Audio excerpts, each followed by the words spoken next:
자, 이번 시간에는 10번째 시간이죠. 이렇게 지금 개발된 NCS가 우리나라의 교육 분야, 훈련 분야, 자격 분야, 또 채용 이후의 인사관리 분야, 이 기업에서도 많이 이제 국가 사회적인 분야에서 많이 활용되는데, 과연 어떤 NCS가 어느 분야에 얼마큼 활용되는지는 지금 관리가 그동안 안 됐었어요. 근데 이제 2019년부터 국가직무료표준원의 품질관리부가 신설돼서 그 안에서 이제 활용 실태부터 또 최근에는 어느 정도 활용되고 있는지, 만족도가 어떤지, 뭐 효과성은 어떤지 정성적 실태 조사까지 지금 시행을 하고 있습니다. 자, 우리가 이제 NCS 하면 만병통치약이라고 오해도 하실 수가 있는데, 사실 여러분도 에베레스트 산을 가도 그 안에 뭔가 베이스 캠프가 있을 거예요. 그래서 보다 더 올라갈 수 있는 사람들은 거기서 알아서 올라가시는 거고, 아니면 이제 초급자들은 그 베이스 캠프까지 가는 데 있어서도 굉장히 어려움이 있을 수가 있습니다. NCS도 마찬가지로 이 직무를 수행하는데 직무 능력을 어느 정도 기본을 잡아준다고 생각을 하시면 돼요. 보다 창의적인 인력들은 그걸 기반으로 보다 더 다양한 신기술 분야나 이런 부분을 활용을 해서 교육과정을 짜면 되는 거고, 이것보다도 안 되는 이 낮은 수준의 교육훈련이 있다 한다면, 아, 저 산업 분야에서는 이 정도의 능력이 필요하구나, 빨리 그 정도의 수준으로 올려야겠지라고 하는 이런 가이드 역할을 할 수가 있는 거죠. 이 교육이 품질이 높은지 낮은지 판단하는 데 있어서 참고 자료로서 아니면 베이스 캠프로서 NCS가 역할을 하는 겁니다. 기존에는 이런 부분이 품질 관리가 이루어지기 전에는 이게 NCS가 교육 현실에 맞지 않다, NCS가 창의력을 저해야 한다, 4차 산업혁명이 빠르게 변하는데 이 기술 변에 어떻게 NCS를 계속적으로 만들 수가 있냐, 우리나라는 직무 중심의 노동시장이 아닌데 NCS가 맞냐, 뭐 등등.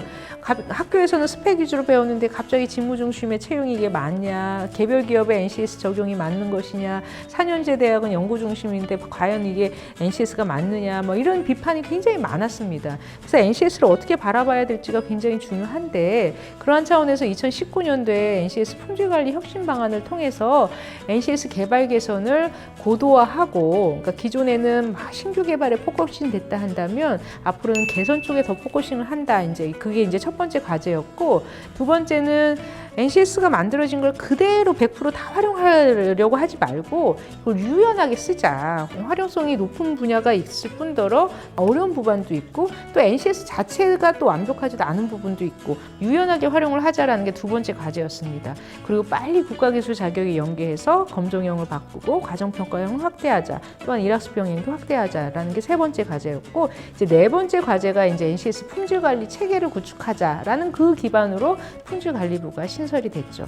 먼저 첫 번째는 과연 우리나라의 그 NCS 능력 단위가 교육 분야에는 어느 정도 활용되고, 훈련 분야에는 어느 정도 활용되고, 자격 분야에는 어느 정도 활용되고, 기업 현장, 뭐 채용 이후에 기업 현장에는 어느 정도 활용되는지 일단 정량적으로 한번 구체화해 보자라는 겁니다. 그래서 활용 실태를 점검하는 거죠. 일단 정량적으로 데이터 기반으로 이제 그 품질관리부에서 분석을 하는 것뿐만 아니라 NCS 홈닥터들을 만들어서 활용 분야를 실질적으로 모니터링하고 심층 면접해서 이게 어려운 게 무엇인지, 뭐가 잘못됐는지 이 부분 의견이 나오면 나중에 NCS 개발 개선에 피드백을 해주는 거예요. 그리고 NCS 위키, 대국민 소통 채널을 만들어서 국민들이 NCS는 이런 게 문제예요, 이게 잘못됐어요, 이렇게 바꿔주세요 라고 온라인 접수 창구를 만들고 있습니다. 크게 정량적 실태조사, NCS 홈닥터, NCS 위키를 만드는 거죠. NCS 정량적 실태조사는 교육 분야는 나이스 시스템을 통해서 그 시도교육청 협조, 또 교육부 협조를 통해서 직업계 고등학교에서는 어떻게 지금 활용하고 있는지, 또는 전문대학에서는 어떻게 NCS를 활용하고 있는지 저희들이 데이터를 받아서 분석을 하고요. 훈련 부분은 이제 HRDNet이라고 해서 훈련 정보 사이트 정보가 이제 체계적으로 이력 관리가 되는 데가 있습니다. 거기서 이제 협조를 받아서 데이터를 받고요. 자격은 이제 그 한국산업인력공단의 검정형 자격, 과정평가형 자격, 일학습 병행 자격 이 시스템이 있어요. 이 DB를 또 받아서 저희들이 분석을 합니다.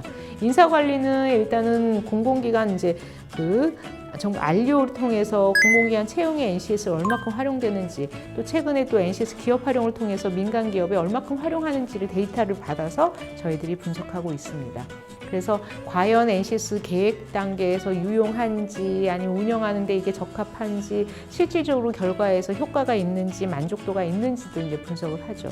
근데 향후에는 이제 우리가 종단 분석, NCS 패널이라고 해서 한국 NCS 패널을 구축을 해서 과연 NCS 활용 추이가 과연 NCS 썼더니 얼마큼 좋아졌는지 안 좋아졌는지 이렇게 단편적으로 그냥 1년에 걸쳐서 이렇게 성과 관리가 아니라 종단적으로 한번 해보려고 하는 이런 것도 저희들이 준비 중에 있습니다.